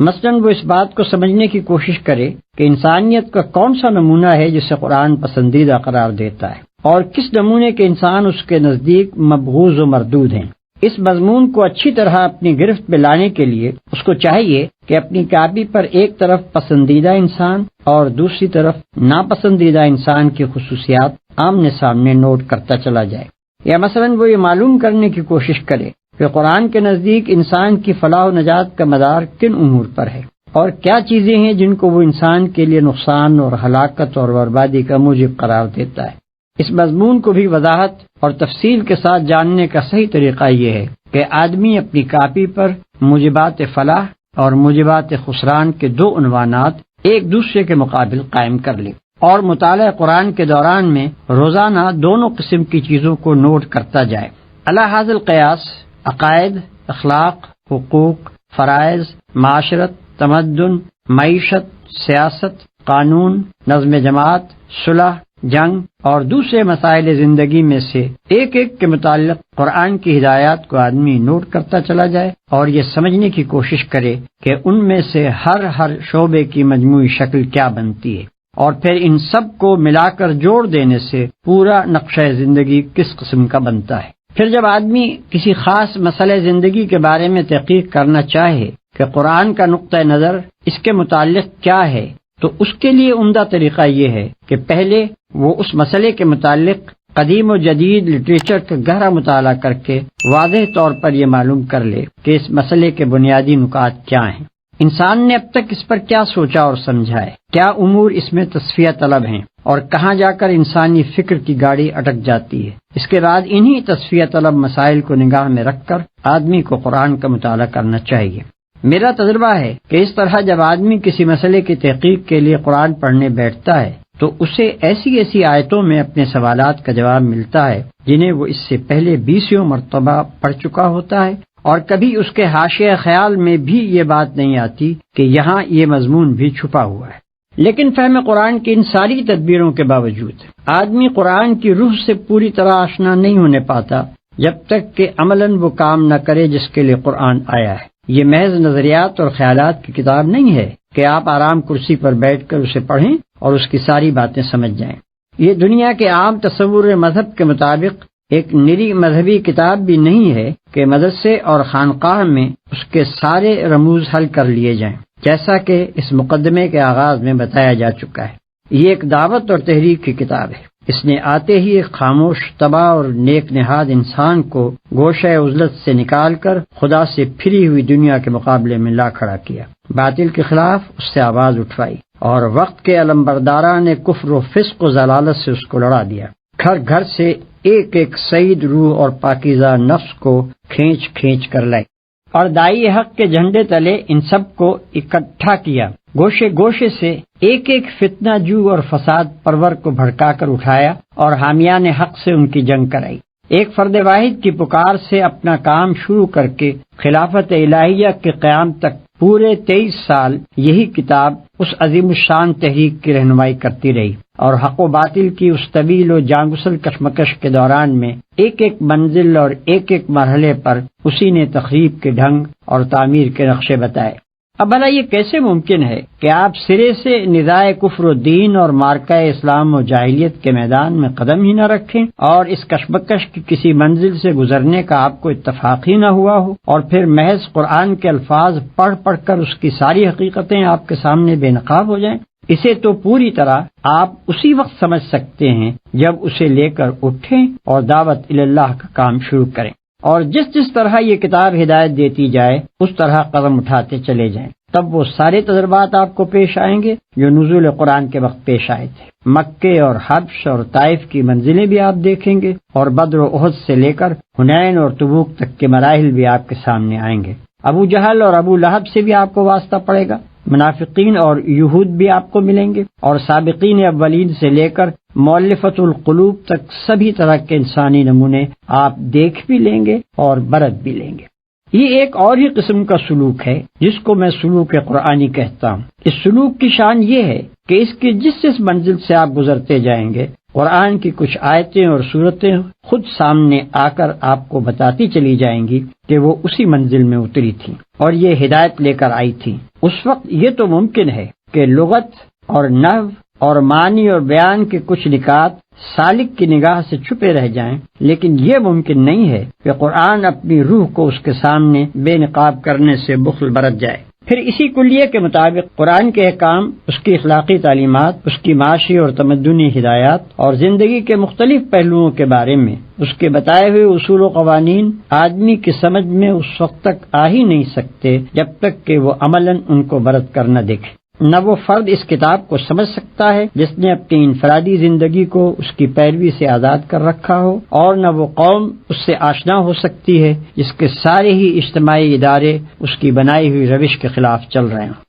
قرآن کے اس دعوے سے ہر کہو مہ واقف ہے کہ وہ تمام نوع انسانی کی ہدایت کے لیے آیا ہے، لیکن جب کوئی شخص اس کو پڑھنے بیٹھتا ہے تو دیکھتا ہے کہ اس کا روح سخن زیادہ تر اپنے زمانہ نزول کے اہل عرب کی طرف ہے۔ اگرچہ کبھی کبھی وہ بنی آدم اور عامت الناس کو بھی پکارتا ہے، لیکن اکثر باتیں وہ ایسی کہتا ہے جو عرب کے مذاق، عرب ہی کے ماحول، عرب ہی کی تاریخ اور عرب ہی کے رسم و رواج سے ربط و تعلق رکھتی ہیں۔ ان چیزوں کو دیکھ کر آدمی سوچنے لگتا ہے کہ جو چیز عام انسانوں کی ہدایت کے لیے اتاری گئی تھی اس میں وقتی اور مقامی اور قومی عنصر اتنا زیادہ کیوں ہے؟ اس معاملے کی حقیقت کو نہ سمجھنے کی وجہ سے بعض لوگ اس شک میں پڑ جاتے ہیں کہ شاید یہ چیز اصل میں تو اپنے ہم عصر اہل عرب ہی کی اصلاح کے لیے تھی، لیکن بعد میں زبردستی کھینچ تان کر اسے تمام انسانوں کے لیے اور ہمیشہ ہمیشہ کے لیے کتاب ہدایت قرار دے دیا گیا۔ جو شخص یہ اعتراض محض اعتراض کی خاطر نہیں اٹھاتا بلکہ فی الواقع اسے سمجھنا چاہتا ہے، اسے میں مشورہ دوں گا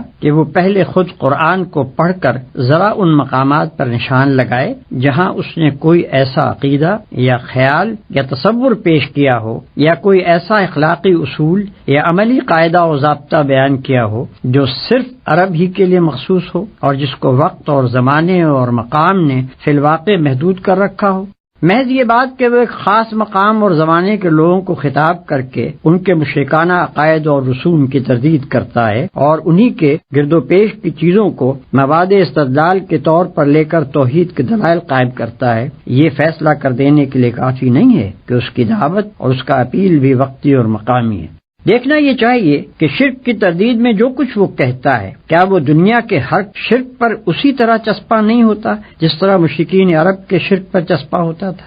کیا انہی دلائل کو ہم ہر زمانے اور ہر ملک کے مشرکین کی اصلاح خیال کے لیے استعمال نہیں کر سکتے؟ اور کیا اس بات توحید کے لیے قرآن کے طرز استدلال کو تھوڑے سے رد و بدل کے ساتھ ہر وقت ہر جگہ کام میں نہیں لایا جا سکتا؟ اگر جواب اس بات میں ہے تو پھر کوئی وجہ نہیں کہ ایک عالمگیر تعلیم کو صرف اس بنا پر وقتی اور مقامی قرار دیا جائے کہ ایک خاص وقت میں ایک خاص قوم کو خطاب کر کے وہ پیش کی گئی تھی۔ دنیا کا کوئی فلسفہ اور کوئی نظام زندگی اور کوئی مذہب فکر ایسا نہیں ہے جس کی ساری باتیں از اول تا آخر تجریدی ایبسٹریکٹ طرز بیان میں پیش کی گئیں اور کسی متعین حالت یا صورت پر اس کو چسپاں کر کے ان کی توضیح نہ کی گئی ہو۔ ایسی مکمل تجرید اول تو ممکن نہیں ہے، اور ممکن ہو بھی تو جو چیز اس طریقے پر پیش کی جائے گی وہ صرف صفحہ کاغذ ہی پر رہ جائے گی، انسانوں کی زندگی میں اس کا جذب ہو کر ایک عملی نظام میں تبدیل ہونا محال ہے۔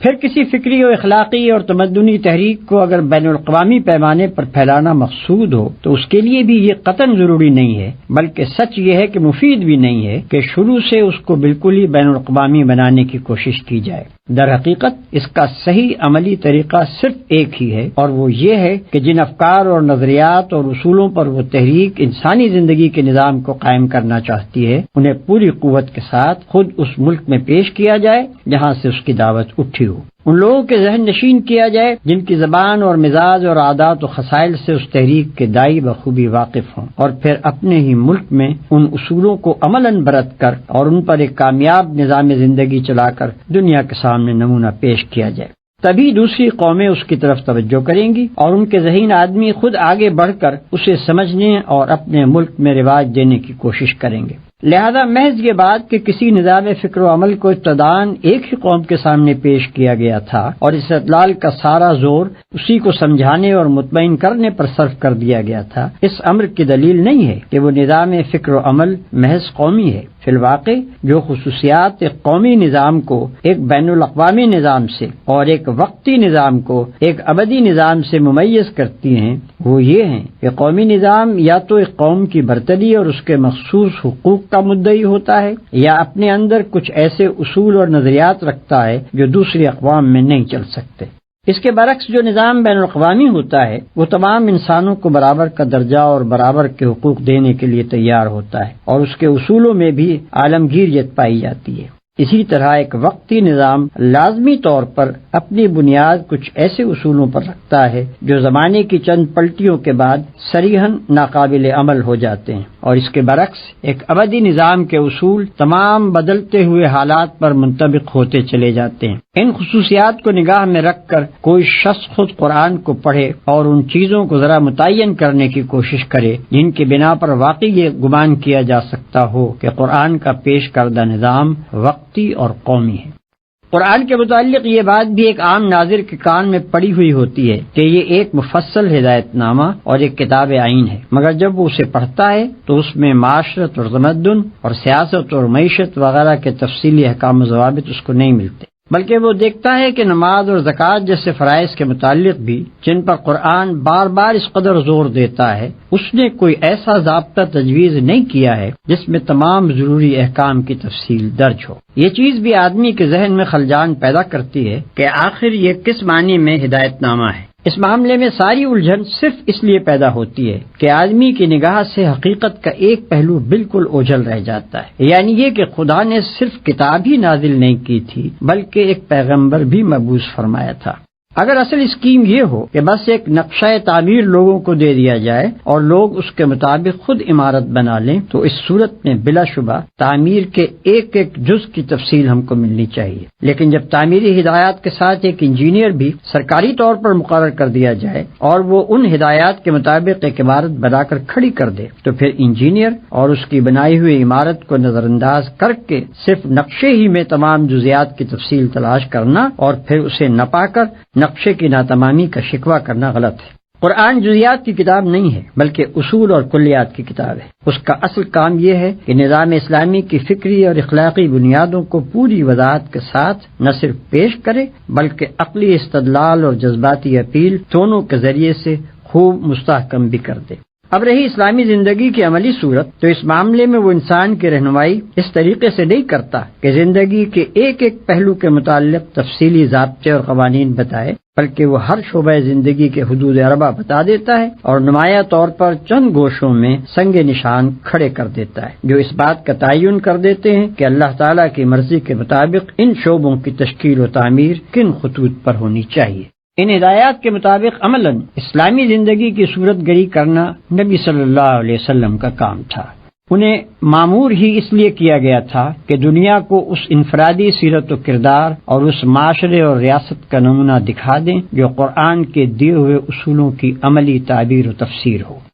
ایک اور سوال جو بالعموم لوگوں کے ذہن میں کھٹکتا ہے وہ یہ ہے کہ ایک طرف تو قرآن ان لوگوں کی انتہائی مذمت کرتا ہے جو کتاب اللہ کے آ جانے کے بعد تفرقے اور اختلاف میں پڑ جاتے ہیں اور اپنے دین کے ٹکڑے کر ڈالتے ہیں، اور دوسری طرف قرآن کے احکام کی تعبیر و تفسیر میں صرف متاخرین ہی نہیں، ائمہ اور تابعین اور خود صحابہ تک کے درمیان اتنے اختلافات پائے جاتے ہیں کہ شاید کوئی ایک بھی احکامی آیت ایسی نہ ملے گی جس کی ایک تفسیر بالکل متفق علیہ ہو۔ کیا یہ سب لوگ اس مذمت کے مصداق ہیں جو قرآن میں وارد ہوئی ہیں؟ اگر نہیں تو پھر وہ کون سا تفرقہ و اختلاف ہے جس سے قرآن منع کرتا ہے؟ یہ ایک نہایت وسیع الاطراف مسئلہ ہے جس پر مفصل بحث کرنے کا یہ موقع نہیں ہے۔ یہاں قرآن کے ایک عامی طالب علم کی الجھن دور کرنے کے لیے صرف اتنا اشارہ کافی ہے کہ قرآن اس صحت بخش اختلاف رائے کا مخالف نہیں ہے جو دین میں متفق اور اسلامی نظام جماعت میں متحد رہتے ہوئے محض احکام و قوانین کی تعبیر میں مخلصانہ تحقیق کی بنا پر کیا جائے، بلکہ وہ مذمت اس اختلاف کی کرتا ہے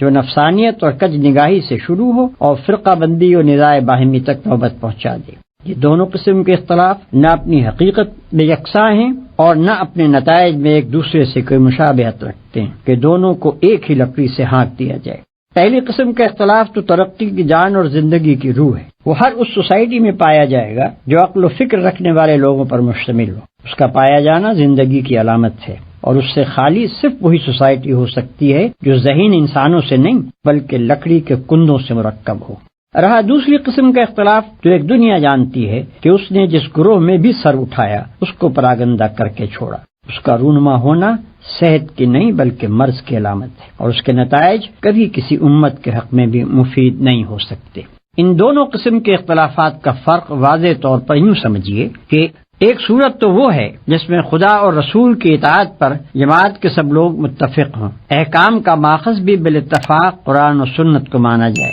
اور پھر دو عالم کسی جزوی مسئلے کی تحقیق میں یا دو قاضی کسی مقدمے کے فیصلے میں ایک دوسرے سے اختلاف کریں، مگر ان میں سے کوئی بھی نہ تو اس مسئلے کو اور اس میں اپنی رائے کو مدار دین بنائے اور نہ اس سے اختلاف کرنے والے کو دین سے خارج قرار دے، بلکہ دونوں اپنے اپنے دلائل دے کر اپنی حد تک تحقیق کا حق ادا کر دے، اور یہ بات رائے عام پر یا اگر عدالتی مسئلہ ہو تو ملک کی آخری عدالت پر یا اگر اجتماعی معاملہ ہو تو نظام جماعت پر چھوڑ دیں کہ وہ دونوں رائےوں میں سے جس کو چاہیں قبول کریں یا دونوں کو جائز رکھیں۔ دوسری صورت یہ ہے کہ اختلاف سرے سے دین کی بنیادوں ہی میں کر ڈالا جائے، یا یہ کہ کوئی عالم یا صوفی یا مفتی یا متکلم یا لیڈر کسی ایسے مسئلے میں جس کو خدا اور رسول نے دین کا بنیادی مسئلہ قرار نہیں دیا تھا ایک رائے اختیار کرے اور خواہ مخواہ کھینچتان کر اس کو دین کا بنیادی مسئلہ بنا ڈالے، اور پھر جو اس سے اختلاف کرے اس کو خارج از دین و ملت قرار دے، اور اپنے حامیوں کا ایک جتھا بنا کر کہے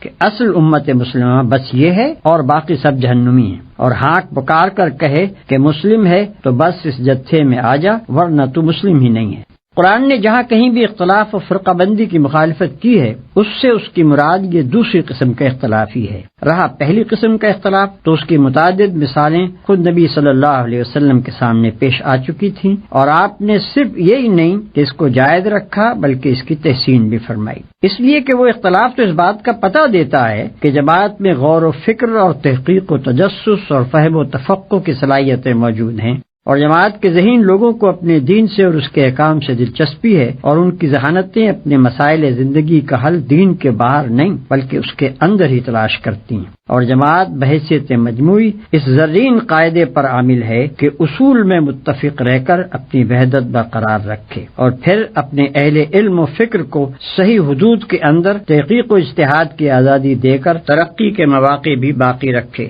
ھذا ما عندی والعلم عند اللہ علیہ توکلت و الیہ انیب۔ اس مقدمے میں تمام ان مسائل کا استقصاء کرنا میرے پیش نظر نہیں ہے جو مطالعہ قرآن کے دوران میں ایک ناظر کے ذہن میں پیدا ہوتے ہیں، اس لیے کہ ان سوالات کا بیشتر حصہ ایسا ہے جو کسی نہ کسی آیت یا سورت کے سامنے آنے پر ذہن کو کھٹکتا ہے، اور اس کا جواب تفہیم القرآن میں برسر موقع دے دیا گیا ہے۔ لہذا ایسے سوالات کو چھوڑ کر میں نے یہاں صرف ان جامع مسائل سے بحث کی ہے جو بحیثیت مجموعی پورے قرآن سے تعلق رکھتے ہیں۔ ناظرین کرام سے میری درخواست ہے کہ صرف اس مقدمے کو دیکھ کر ہی اس کے تشنا ہونے کا فیصلہ نہ کر دیں، بلکہ پوری کتاب کو دیکھنے کے بعد اگر ان کے ذہن میں کچھ سوالات جواب طلب باقی رہ جائیں یا کسی سوال کے جواب کو وہ ناکافی پائیں تو مجھے اس سے مطلع فرمائیں۔